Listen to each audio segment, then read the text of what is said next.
You're listening to the Electronic Media Collective Podcast Network. Yeah, it's a mouthful. For more great shows like the one you're about to enjoy, visit electronicmediacollective.com. And now, our feature presentation. This is Randy. And in the future, Canadian Prime Minister Tim Horton will release redacted documents proving that Cheerios are actually donut seeds, and the public never knew that they could grow their own donut tree. This is Melanie. And in the future, it will be revealed that Elon Musk is really a Martian, and all his inventions were to help him get back home. And this is Jesse. And in the future, Disney will buy Time Warner, and we'll get our first Amalgam Universe movie combining Wolverine and Batman, Dark Claw Rises, starring Keanu Reeves as Logan Wayne.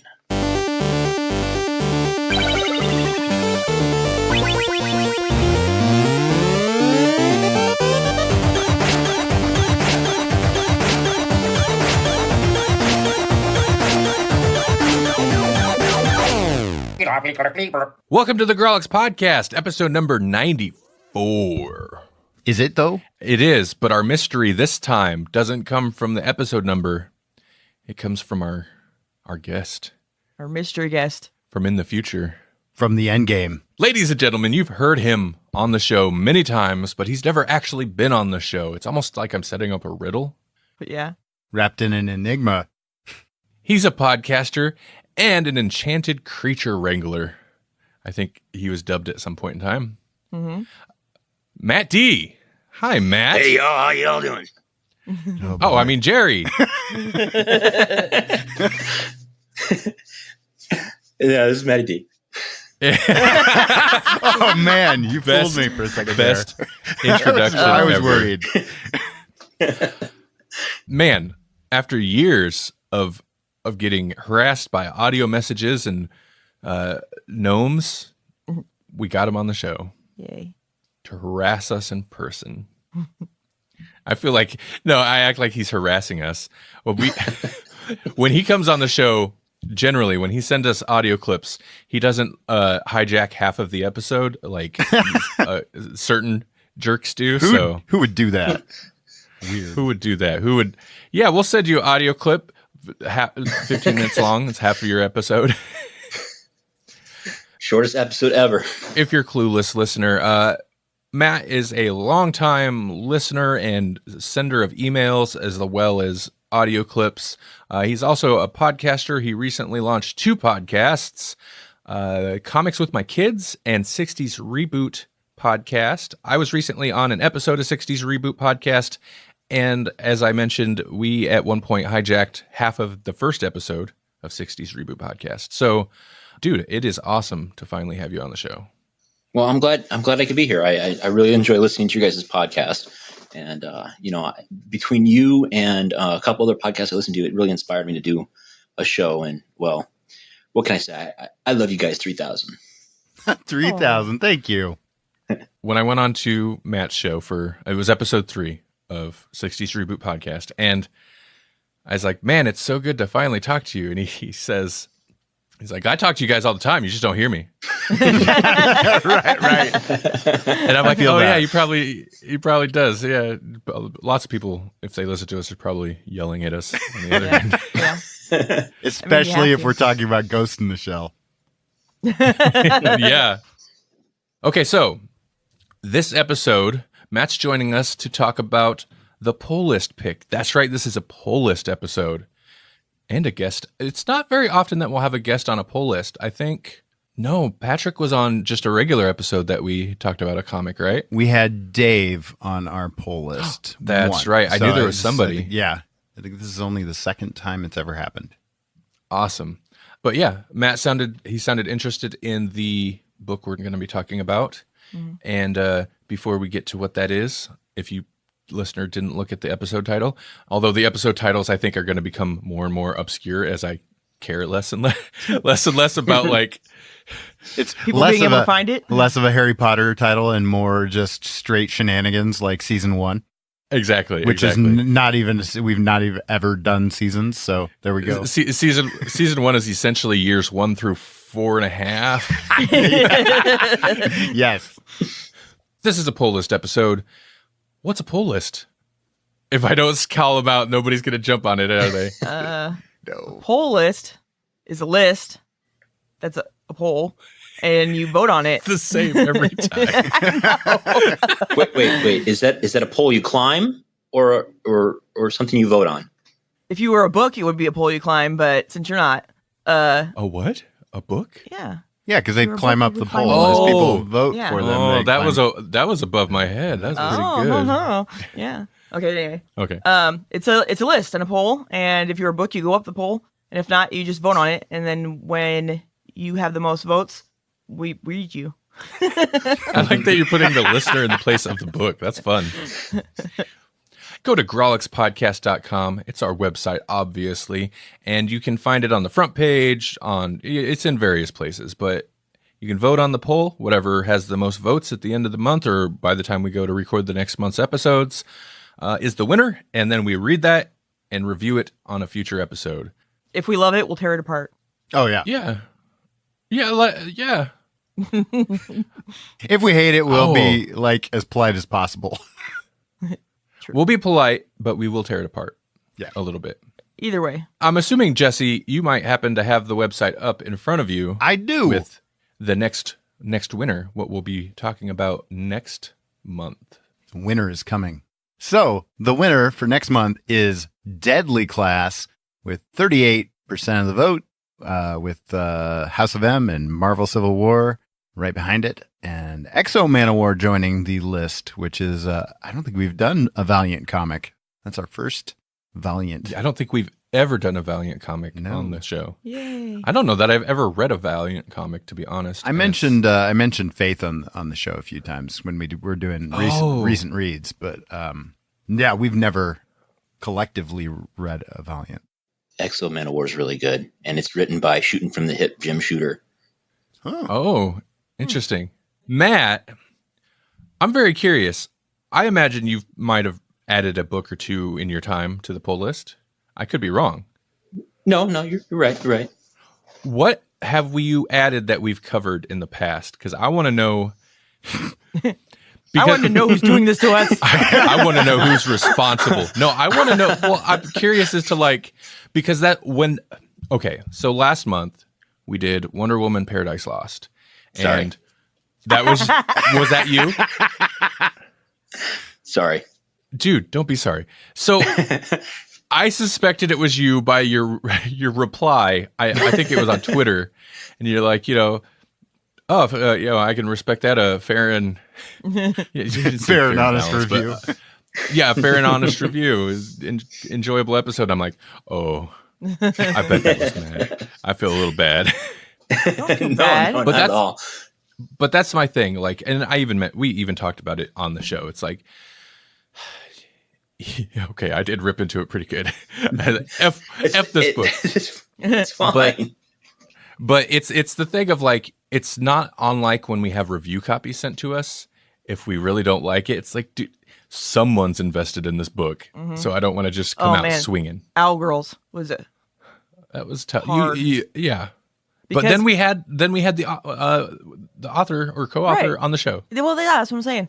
But I mean, initially we were like, "There's like half of a comic here or something," and it was really hard to review. But Yeah, so that one, I just added Exo. Okay. Okay. Trinity. Okay. Interesting.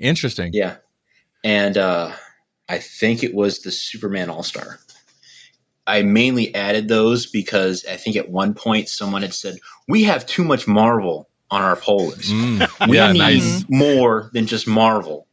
I mean, so I was like, well, let's see. How about DC? So I started I'm going going down to my make list. him regret that. Be careful what you wish for, Grawlixers. All right. So then, Matt, why'd you do it to me? This Wonder Woman. Honestly, Wonder Woman. Do you like it? Is it something, one of your favorites? Or I didn't like half the book. I liked the last I part. liked the stuff. Actually, no, I liked the last part more than I liked the first part. But it's just, I think it should have been 2 trades.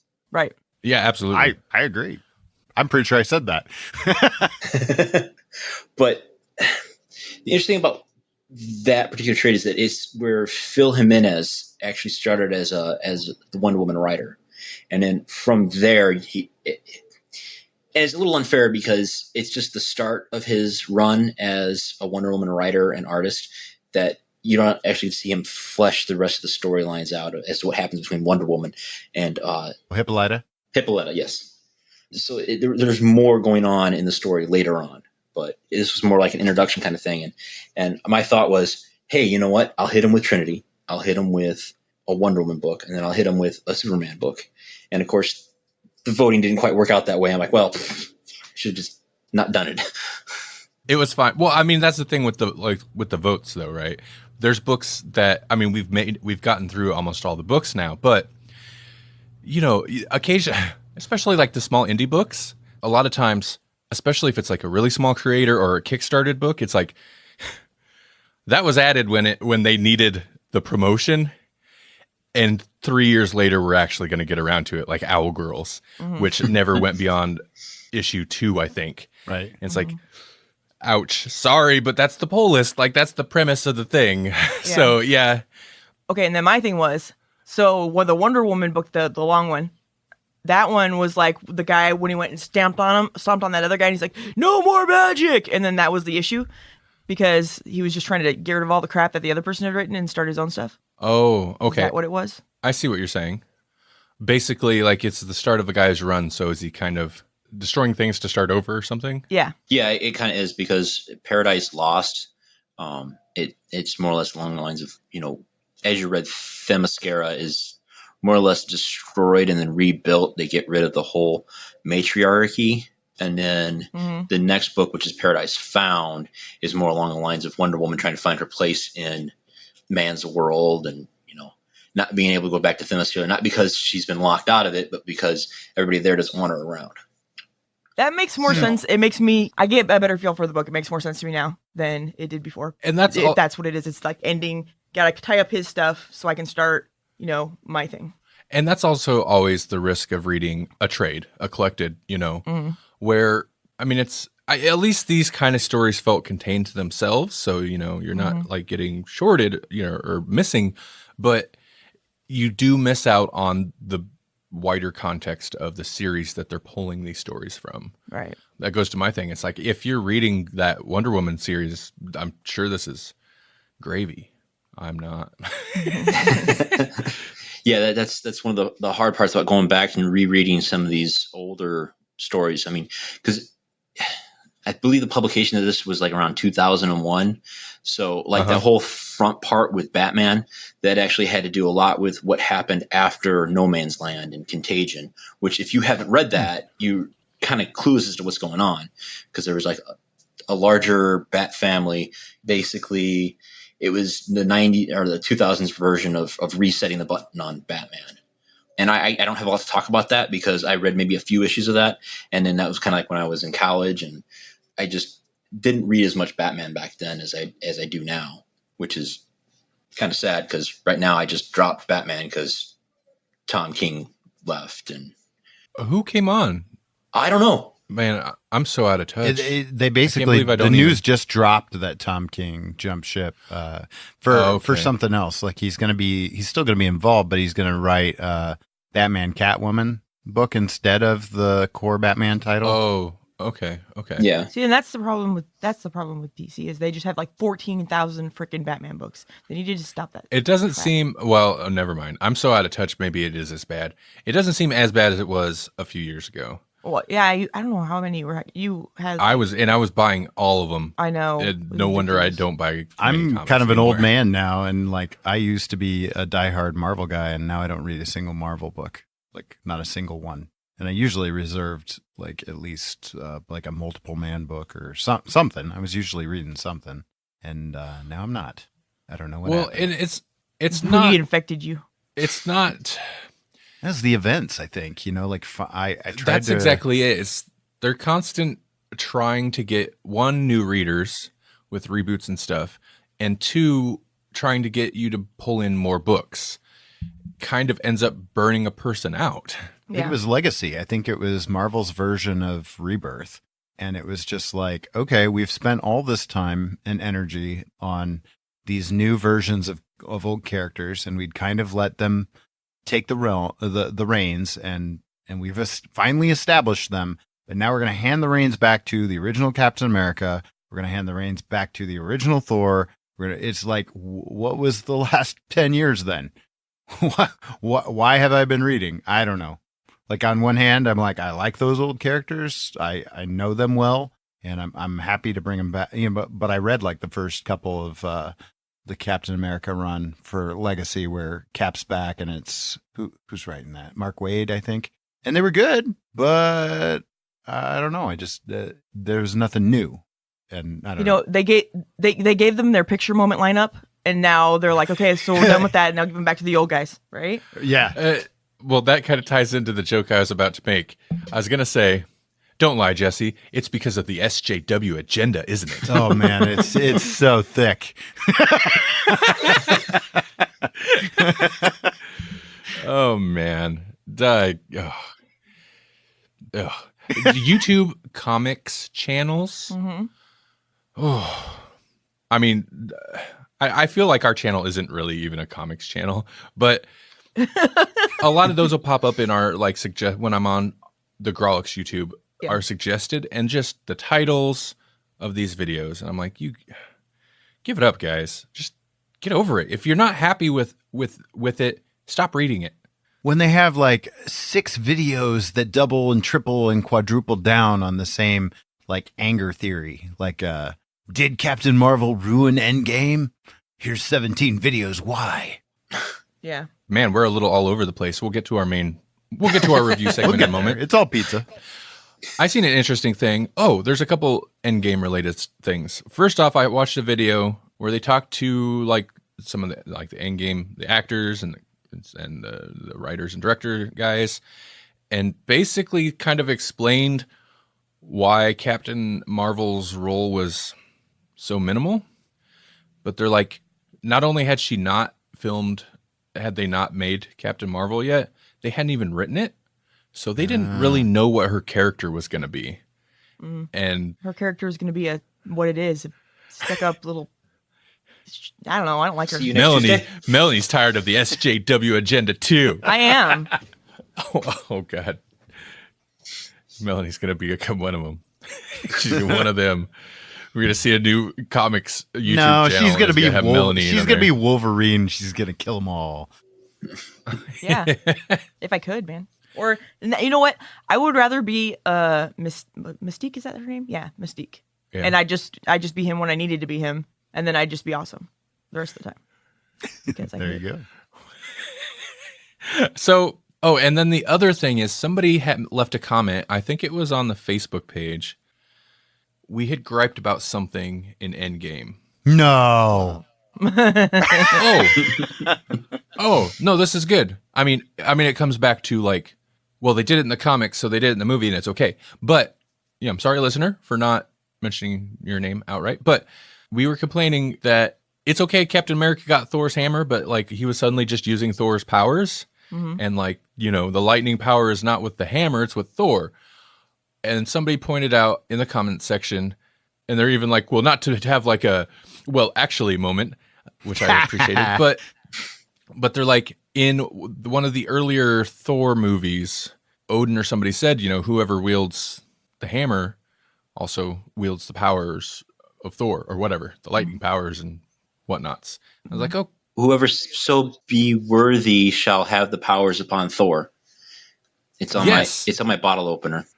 Sweet. Does it have the powers of Thor? No, it has the powers to open up a beer bottle. Oh, well, that's the powers of later Thor. Fortunately, it is mighty.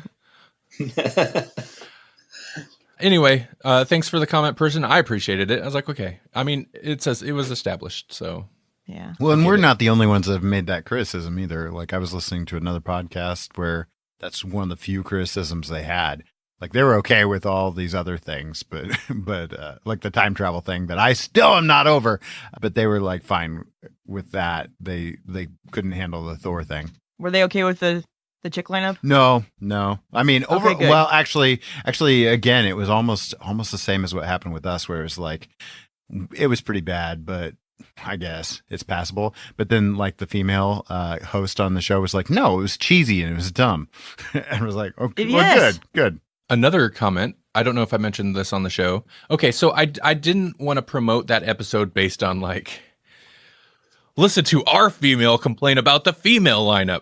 But I seen some guys, generally, of course, it's, guys posting about how that scene was awesome and yeah, about time and blah, rah, rah, rah. And I was just like, oh God, come on. All right, I'm going to have to do it. So basically I was just like, listen to this to hear Melanie's hot take and how she was not happy with that, blah, blah, blah. But Patrick of Almost Educational, Make Dad Read Comics, he commented that Mrs. Patrick was also very unhappy about that scene. See, because we're women, and so, So the guys are like, yeah, they're representing the ladies, and the ladies are like, don't condescend to me, man. Right, exactly. Very Brad Pitt of them. Yes. I'll kill you. Effing kill you, man. All right. Well, I guess, are we ready to get to this? What? Oh, yeah. We haven't are. even said it. Yes. We buried the lead. Okay, so the current poll list. The Poest Man. The current poll list winner, the one we read this last month and we're going to talk about today, Winter is coming. was Superman. Doubling down. Was Superman American Alien. Man, you can get this super cheap on Comixology right now. $6 for the whole trade. Oh, Nice. That's awesome. Yeah. Okay, so Superman American Alien is a Superman story from DC Comics, of course. Written by Max Landis, acclaimed screenwriter of the hit film Chronicle. Is that a hit film?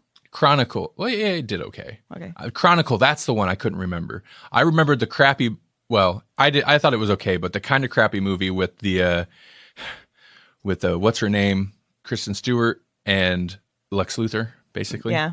Anyway, with art by, I want to say from issue to issue, it varies. I think so. I think that was one of the things is like it's different parts of his life, so different artists. And they include Jock, Francis Manapul, Jolie Jones, Nick Dragotta, and more. Well, I feel bad for the more. Like, hey, where's my credit, guys? Jay Lee, Jonathan Case, Matthew Clark. Yeah. So, I mean, a couple of those names are not super familiar to me, but a lot of them are very DC artists. They've been doing DC stuff for a long time and other stuff. But this is the story. This is from Comixology. This is the story of Clark Kent, a Kansas farm boy who happens to be from another planet. It's the story of a scared young kid with impossible powers, of a teenager delinquent with a lot to learn, of a reporter with a nose for the truth who's keeping the biggest secret the world has ever known. This is not the Superman you know. Not yet. Oh. Yeah, sorry, I had to. Okay, guys. Let's start. We'll start with Matt. Matt, had you ever heard of this? And what were your initial impressions? Yeah, I had heard of this only because I like Max Landis. And when I seen that he was reading a Superman comic book, I wanted to pick it up in issues, but I missed out on it. So this actually gave me an opportunity to read it. And I really, really do like it because, it's definitely a different take on the Superman mythos. We can get into it more, but the timeline definitely seems like the kind of the biggest change, really. Yeah. I could be wrong. Melanie, were you aware of this? Of course not. I'm not aware of anything. But I liked it too. Yeah. And it you was. liked a Superman book? I know, right? And it was different. It was not super different. I mean, I wouldn't say this is not the Superman you know. It's still Superman. Yeah. But it was more interesting than Superman has been to me before. I'll say that. Jesse, how about you?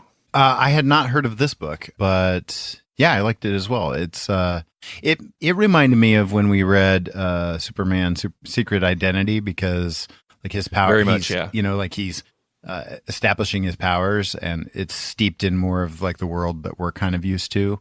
Like they're using smartphones and I mean, like there's just a lot of things that are recognizable in the world in this take. And he didn't feel like super invincible at the beginning, like he it seemed like he had more weaknesses minus having to use kryptonite to weaken him. He got shot and it bloodied him up. I had heard of this. I'd never read it before. Max Landis is somebody I think I became more interested in after initially hearing about this, but this was coming out and I want to say I just heard good things. It was getting good reviews and I loved this book. I thought this was great. Maybe it's Max Landis. I kind of want to read more of his stuff, but reading it, I'm glad you mentioned Secret Identity because I was like, we've read the Superman origin over and over. Like even beyond Secret Identity, we've read it in various versions for different books. It's the Superman origin. You hear that story over and over. And this isn't wildly different. Like for the most part, it could almost be canon with the exception of, like I said, the timelines. Like I don't think generally, I don't know, just like the idea that he gets the idea to be a superhero from Batman, I thought was weird. And he's like got Batman's cape. I kind of love that though. Like that was what made this so different. Aside from that, what is different about this? Because everybody freaking knows who he is. Maybe. Everybody in Smallville seems to. I know, that's insane. How are they going to do that? Biggest cover up in the small in a small town. Nobody talks Illuminati about the alien boy. confirmed. You can't keep. This is more realistic. You can't keep secrets in a small town. Yeah, that's true. But I was like, oh, another Superman origin story. But this, man, it had me on board instantly, like right away. Like those opening couple pages, that's a good hook. Thinking about it, because I like Secret Origin quite a bit, and I kind of feel like, not Secret Origin, Secret Identity, but I like that quite a bit up to a certain point, and it wasn't bad towards the end, but I think retelling the Superman origin works because that's when he's not boring. Yeah. Because after he gets his confidence and he's essentially totally invulnerable and he knows what he's doing, he's milquetoast. He's so boring. Unless you do something strange with him, like make him Russian. Right. Yeah. Which is, you gotta get extreme to make him interesting again. But this, like, he's vulnerable. He is vulnerable, and he doesn't have a clue what he's doing. And it's you see the most Clark Kent while he's Superman in this than you see in anything else. So I liked this a lot. I liked that they had that bit with him in the cornfield where it looked like Brightburn, and I'm like, ooh, oh yeah, what's going on there? Yeah, I thought that too. I have to agree with you there, Randy, because I mean, it's definitely more of a human tale than a superhuman tale.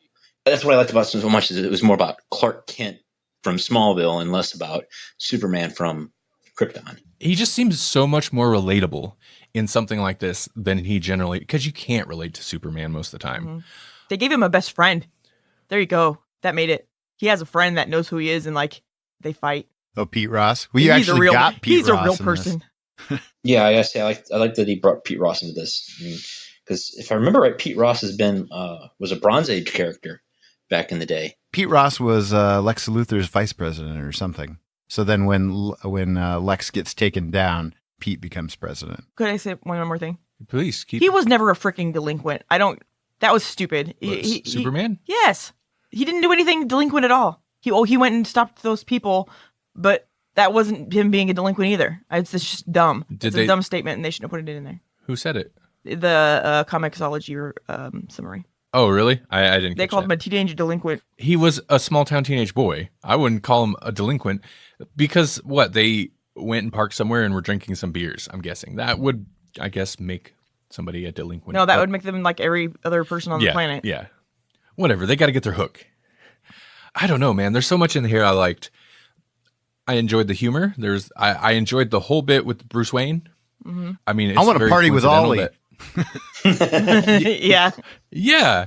The thing that made me laugh out loud, which I don't usually do, especially in Superman books. Reading a Superman book. The first time he stopped a crime, I guess. Well, no, I guess not the first time. But in the city, the first time he did, and he dropped the people off, and one guy turns to the other guy, and he's like, "I myself." I was not expecting that, and I freaking cracked up.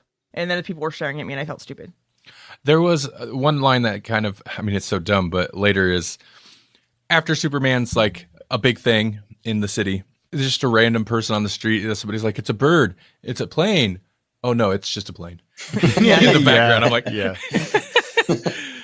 And also, we've read a lot of alternate Superman stuff where it's all pretty much the same, but little changes. And I appreciate the little changes here. A lot of it's, like I said, seemed kind of timeline stuff to me. But I like that Landis kept it small. And that's kind of the point. It's not till a essentially galactic threat comes down, that's the end of the story. Once it hits a certain level, like, okay, well, that's the arc. Like, he's small town, Clark Kent, whatever. And then once Lobo, of all people, show up and he's got to deal with it like a larger threat, that's the end of the story. And that feels appropriate. I like that he kept it smaller versus something that we've read like, it must have been Superman All-Star. Yeah. Or All-Star Superman. That was Grant Morrison, right? Yep. Yeah. Of course, it's Grant Morrison, but he embraced like some of the really weird stuff and the super sci-fi stuff. And this was, no pun intended, very grounded. Mm-hmm. I don't know. That first issue especially was so good and really hooked me because it was the scary side of superpowers. He's a kid. He can't control it. And at one point I'm like, his parents seemed afraid of him. And Yeah. I like that it didn't really even focus on it that much, but you got the sense of like his dad seemed like he was really uncertain about Clark. And I don't know. I liked it. I thought it was handled really well. So even Melanie, you had mentioned to me that you liked it more up until like he actually started being Superman. Yeah. And which I get. But I think the early stuff hooked me enough to where they didn't dive too far into him being Superman, and it kept me on board throughout. But I would agree, I enjoyed the earlier stuff the most. I like that getting poisoned made him drunk. Yeah. Bruce Wayne. Yeah, I was trying to. It was good. And is it Deadshot? Is that who shows up? Deathstroke. Deadshot shows up. Deathstroke. Yeah. Oh, yes. Deathstroke shows up, and I'm like, what? Okay. Not as much Bruce Wayne stuff as I expected. I kind of thought that was going to come back into play. After he took his cape, you'd think he'd come back. Yeah. I think he scared him. Also, Batman, you don't show up and just shove somebody's face through their laptop. That seemed excessive to me. It reminded me of the scene from Dark Knight when he slams Joker's head right into the table, and then Joker's like, "You don't start with the head; it makes things all fuzzy." Yeah. I dug the interaction. It kind of ties into the Bruce Wayne stuff because that's what gets him in with Ollie because Ollie thinks that he's Bruce Wayne. So Clark is able to exploit this to get like really good interviews with Ollie and Lex. And I love that scene where Lex is like, "And who are you?" And all of a sudden just goes off on him and then leaves him in basically the daycare center part of the building. I loved that Lex Luthor scene. I thought that was so. In fact, Lex Luthor in this is great. Right? One of my favorite. He's It's got to be one of my favorite top Lexes. But one of the things that I didn't like was Lex going on that whole big spiel like, well, it's just you versus me. And I'm like, dude, he has a freaking police communication device in his ear the whole time. How is that not getting picked up? He did have the police device in his ear. You're right. Fair. You're right. I totally Plus, as forgot a about that. reporter, Yeah. always have that recorder on you and going. Right. That's what I'm saying. How is this all not being recorded and heard by at least a couple dozen people? And I know, But whatever. now this doesn't play Clark as an idiot. Lex plays Clark as an idiot, but I do like that it's almost more of his naivete, where it's not that he's dumb, but he's not prepared for someone like Lex. Yeah.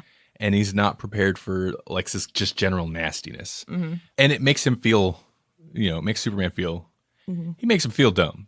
And I do appreciate how effective that was. One of the things that I liked the most, was Robin. The way they did Robin. That was awesome. Oh, that little yeah. detective-y scene he was trying to pull, that was amazing. They made him like the best detective ever. I know. In that it's one great. scene. I love it when they actually make Batman a detective like he's supposed to be. But at the same time, they grounded him too. Like you could hear his inner workings and how he's like trying really hard to be this great detective because Yeah. that's what Bruce expects.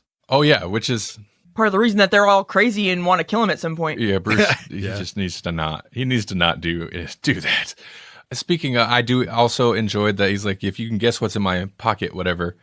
You get the whole scene of him kind of studying Clark Kent and doing his detective thing and breaking this down, and it smells like smoke but doesn't smoke. Took the subway, whatever. All this deducing. And then at the end of that, Clark Kent's like, a bouncy ball, 3 of the quarters, blah blah blah, and just like tells him what's in his pocket, and he's like, "You cheated. I don't know how, but you cheat." Like he doesn't know how, but he's like, "There's nope, you don't, no way." It's played pretty well. I wanted to hear. I like the X-ray vision thing, and he's like, "The people look weird with their clothes swishing their." Yeah. And I'm like, "What? I want to know more about that. What do people look like naked with their clothes on? That's weird. Because I never thought of it smushes that their way." body up a bit, Yeah. especially if they're wearing tight clothes. It makes sense. It would look strange, and that's not anything I'd ever thought about, but it's something Max Landis has thought about. Yeah. I don't know. It's pretty smart. It's one of those ideas where it's like, oh yeah, I guess so, huh? Well, is it see-through vision or is it X-ray vision? Because my mind always says, okay, it's X-ray vision, so he can see. Yes, he can see through walls, but it's like looking at an X-ray. You can kind of see the skeletal structure of something, but you really can't, because if you look back at like some of the early 50s and 60s of Superman, his X-ray vision was more like see-through vision. But then in Smallville, it's actual X-ray vision. And I can see where Max Landis is coming up with this. It's like, it's that mental thought, at least for me. And I was thinking that was kind of the angle he was going to go with. He was like inferred that he tried and like, it's like Man of Steel, right? Where he sees into their body and the skeleton and the muscle and all this, and it like creeped him out. But then he had that line about the clothes, and to where I actually had to like stop and like think about it for like, wait, what? But I'm assuming it's going based on, for the most part, Superman can see through whatever he wants to whatever extent he wants. So if he just wants to see through a layer of clothing and stop at the skin, I'm assuming he can. Or if he wants to go complete X-ray vision and Total Recall gun scanner look at everything, he could do that too. Like, that's how I kind of always assumed it worked. What do we think about like the strange cameos that they pull in? Like you brought up Lobo. Like, that's an interesting choice to bring Lobo in. But they also brought in Abin Sur, so it's pre-Hal Jordan Green Lantern. Yeah. The timing is very strange. Did you catch the girl that he slept with on the boat? Minerva, and Yeah, it's Minerva. It's Cheetah. But it's like before she becomes Cheetah, like when she's in college and stuff. I didn't catch none of that stuff. Yeah, I mean, that one blew by me because I don't know. Yeah, I start thinking of Thundercats. So You know what I really liked about the book is, you had mentioned how it was different artists for each issue, and I don't know, it's interesting because like the first issue, it was about him as a kid. The style looks more cartoonish, like Saturday morning cartoon. And then each issue after that was kind of like a progression from, okay, when his teenage years looks a little more darker shadows and almost like the art was trying to convey that, okay, he's no longer has the innocence of being a little boy, but he's like transforming into more of a man. So, the art was more like, I would say like early Vertigo kind of style, so that, as a teenager. I think that was probably Jay Lee right there. So he's known for The Grifter and some of those Image titles. Right. And so it's definitely a more darker look. And then we for the next book when he's I think the title was like Parrot, and that's when he was out with Ollie, and that was Joelle Jones. And man, I tell you what, Joelle, she can draw some remarkable artwork. It looked more like fun and the colors just kind of like popped and it made it fun. And it just that whole theme just seemed to continue from issue to issue to issue.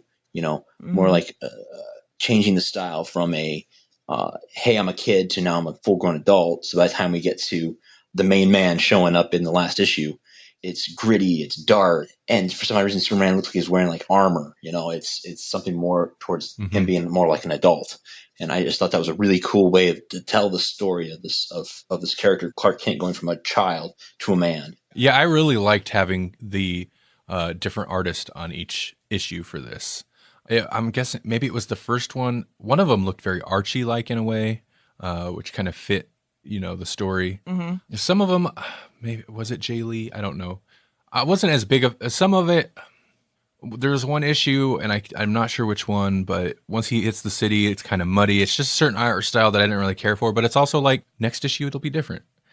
So yeah, I really liked the various artists throughout the series, and like Matt, you're saying, plays well on the theme of essentially, it feels very linear, but it is still kind of essentially snapshots of Clark Kent's life up to a certain point. Definitely feels more linear once he hits the city, but then again, I want to say it's like 6 months, a year between issues in his time frame. So Yeah. And they picked interesting like points in time, you know, like we've all seen origin stories. So there's like these pivotal moments in Superman's life. And these felt like those moments, but just slightly adjacent to those moments. You know, we've seen the whole crashing to Earth scene where, you know, where the baby is in the rocket or whatever. But this is like when he's learning how to fly and why he needs a cape so that he can turn, that kind of thing. And then you know, like getting the idea from Batman to maybe try doing this whole superhero thing. Like strange little moments, like finally getting a little bit of notoriety and how it's kind of going to his head, but not really. And how he's like losing himself a little bit in the role and he doesn't even know why. There were cool moments. They were poignant moments, but they weren't like the big, like you wouldn't make a movie out of these moments, you know, like these moments would probably get cut from the movie. I like the angle of, so he started doing the Superman thing, and it's not that he doesn't know why, but he doesn't have like a mission statement. He's just like, well, I just want to do good things. In my spare time. He's kind of lost on it, to where once Lex kind of breaks him down a little bit, he's really disheartened by it. I actually really like those couple of conversations that kind of basically play that whole arc out. Bookended with him and Lois or Lois Lane in the cafe or whatever. And she is still seeing other people? That's weird. There's some weird hints. Yeah, like how cosmopolitan of you. Their relationship is very unclear, kind of, in this. Yeah. Because at first it's like, oh, they're, you know, whatever. They're just doing, it's the friend thing. But then it seems like it's more than the friend thing. I don't know. Maybe it's just an on again, off again thing. But I guess I kind of enjoy at least that. on again, off again for her. And he's just like, Waiting. Yeah. Complaining to, was that Jimmy? Yeah, he was complaining to Jimmy at one point. I think he was complaining to Kenny and Pete too. I appreciated this Jimmy. It was a good take. Very different. Definitely off model. Right. Yeah. Yeah. That's a good way to put it, but in a good way. Like, as opposed to something like the Man of Steel, where they changed it to Jenny Olsen until people got upset. And they're like, okay, well, we'll have Jimmy Olsen, but then we're going to shoot him in the face 15 seconds after his introduction. Like, Careful what you wish for. Dead. yeah, all that was very strange. But here, I kind of like this change. Hey, speaking of Jimmy, do you guys notice the single story pages? Oh, yeah. Yeah, I thought that was kind of interesting because, I mean, the first one that really caught my eye was in the first issue. I think it was called Castaway. And I think it would be like the guarding table for Martha Kent. Definitely there was a story there of, okay, she was pregnant at one time. They got into a car accident. It was like she might have lost the baby. Went into some serious depression. I mean, there's a lot to unpack right there on that page, and I thought that was kind of neat how they kind of give you a little more backstory into these little individual characters. With Jimmy Olsen's one, you know, he went and learned about Two-Face and the fact that he was the DA for Gotham City. I mean, it was a great way to tell a background story, but yet, you know, keep it short. It was like almost like there was more than just the 7 issues. There was actually, you know, 14. I feel like I missed the Jimmy Olsen one. Mixoplick. I love that one. Yeah, that one was very, very, very meta. Yeah, where he's more real than you are. Yeah. Melanie, did you read that one? I thought you might appreciate it. You didn't read those? I thought they were advertisements for some other thing. Well, it does. I was kind of wondering if you do that because it does change. So, you know, they're the backup stories, which is not uncommon. They still do backup stories quite a bit, but it's a single, like, at least all the ones I saw. I think I missed one, but they're all like single page little backup story, to where a couple of them I'm like, the Mixoplick one didn't really tie in. It was just kind of there. But the Parasite one, I think it was, that one was confusing. I'm like, wait, what is this? How does this have anything to do with anything? But then it comes back in, I think, the next issue. It kind of ties in. So, no, I'm glad you mentioned that, Matt. I forgot about them. But I enjoyed them quite a bit. I thought they were actually pretty good. Yeah, I said the Jimmy Pretty good for backups. The Jimmy Olsen one, the backup. If you go back and ever flip through the book, it's got a picture of Two-Face, and it's like a snapshot of Two-Face, and then on the desk is a letter from Jimmy Olsen to Perry White about how if you're not going to run this story, then I quit, because we discover that Two-Face is in reality Harvey Dent, and that Gotham City has been covering this up. It's just this long-winded thing that says, if you don't run the story, I quit. Which kind of leads into I don't know if it was the next story or that actual story where, Clark goes and sees Jimmy's exhibition for all of his photos because he's no longer working for the Daily Planet. I thought that was a nice little backstory and lead into to introducing Jimmy Olsen. I guess final thoughts. What'd you guys think, and would you recommend this? Yes, and I think it was good. I would highly recommend it. I think this is very enjoyable. I loved it. It's a good way to trick people into reading Superman. Listen, it's a Superman book, and Melanie is like, yes, it's good. You should read it. That says more than anything else the three of us could say. How about you guys? Yeah, I really liked it. I kind of piggyback on what Melanie said as far as like who would I recommend it to. A lot of people don't like Superman because they claim he's milquetoast or, he's the Boy Scout. And he is. Like I feel like this would be a good one to be like, here, you're not sure you like Superman. This is, like a lot of people say All-Star Superman. I think that's too steeped in the mythology for most people. This, on the other hand, I think you could hook some casual readers with. Mm-hmm.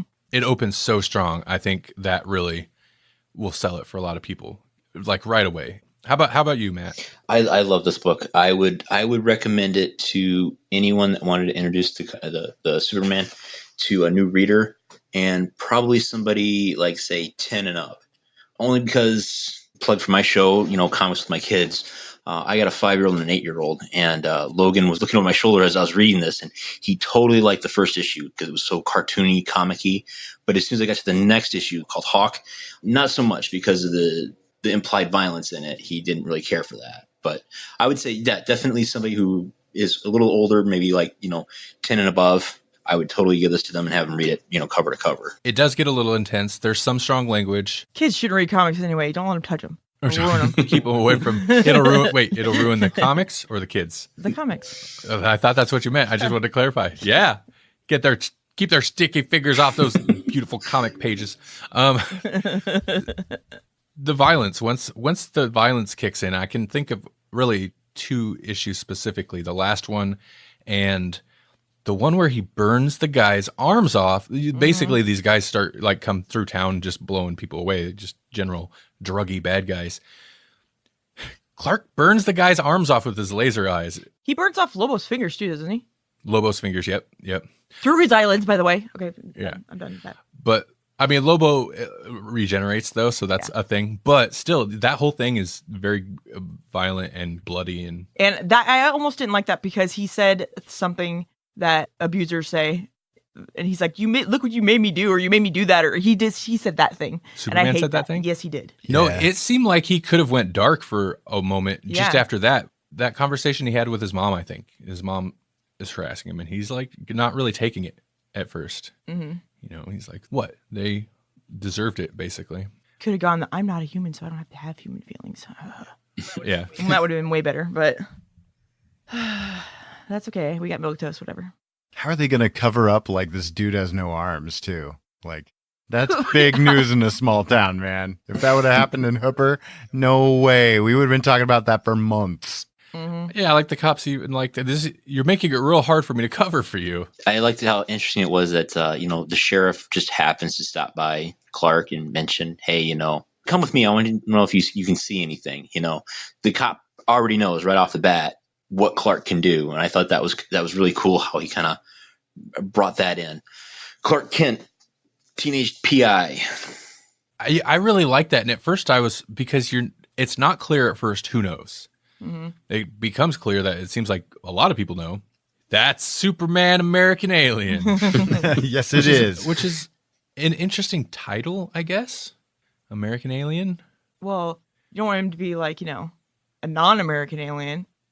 Oh, that's worse. That's the worst kind, yeah. I guess. Then we'd have to kick him out. God. That Kryptonian caravan.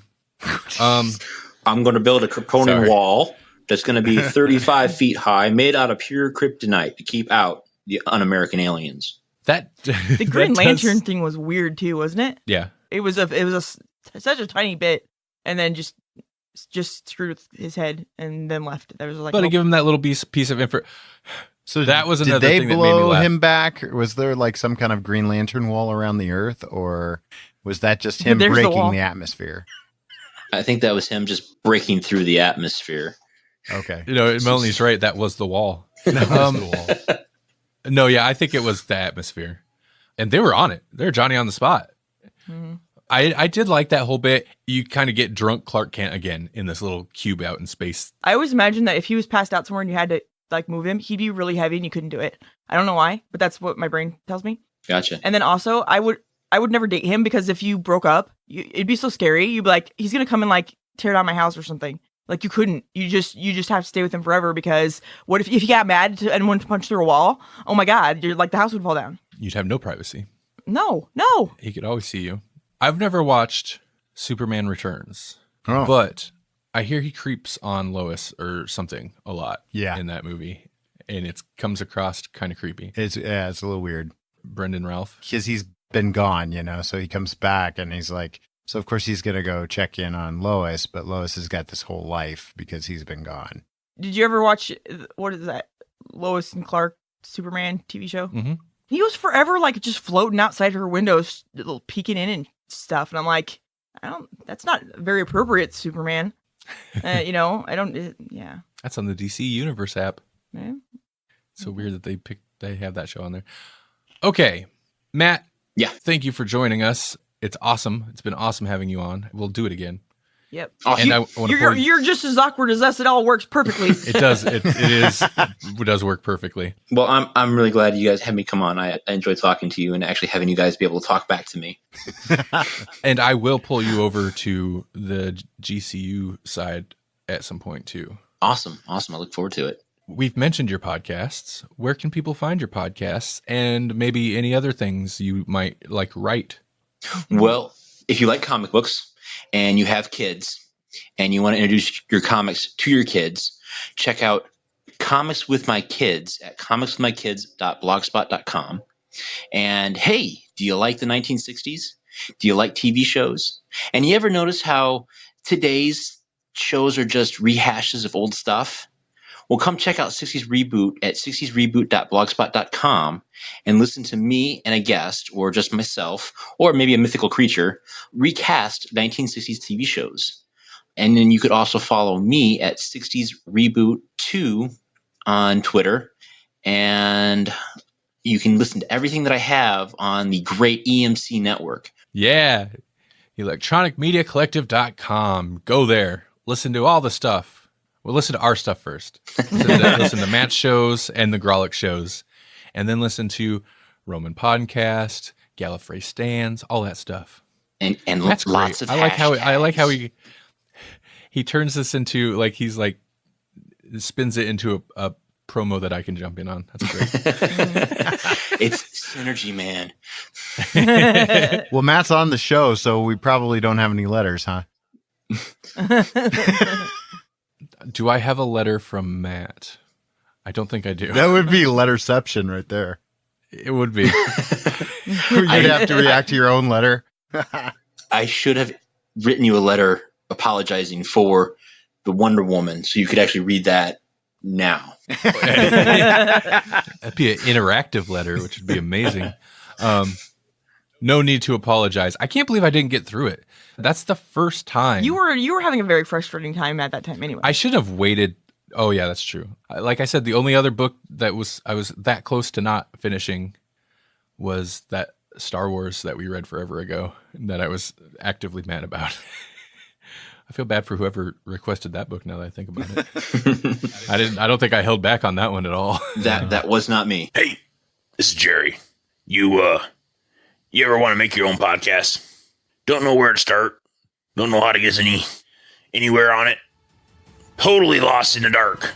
Like you want to make a podcast with this epic craziness with dragons and fireballs and Daenerys and oh wait, that's Game of Thrones. Never mind. So you want to have an epic, crazy podcast? Check out podedit.com. Randall Sylvia will help you out. Number one guy out there who can help you edit a podcast, get you started. Good rates. Podedit.com. Check it out. He gets Jerry's seal of approval. This is Matt. I'm Lobo, stupid. You think you can mess with the main man? Oh, Grawlix. This is Jesse. All those things I can do, all those powers, and I couldn't even save Grawlix. This has been Randy. Oh, my Grawlix. They're terraforming. This is Melanie, and this one is for Matt. You're so Grawlix, and you don't even know it.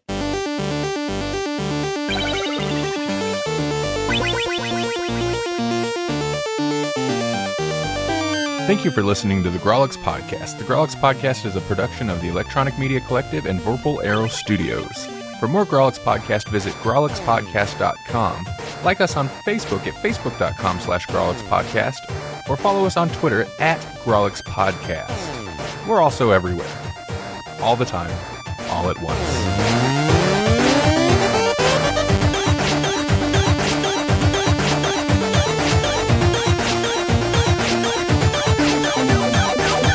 Was Superman American alien? Somebody needs to build a wall around it. Oh boy, hot take. I'm gonna have to cut that. I usually cut wall stuff. And okay, I mean, Matt's like, what? These guys aren't Trumpsters? He leaps tall buildings in a single bound. This wall is not tall enough. It's gotta be huge. It's gonna be the best wall. We'll make Krypton pay for it, sir. Oh, too soon. Nope. Too soon.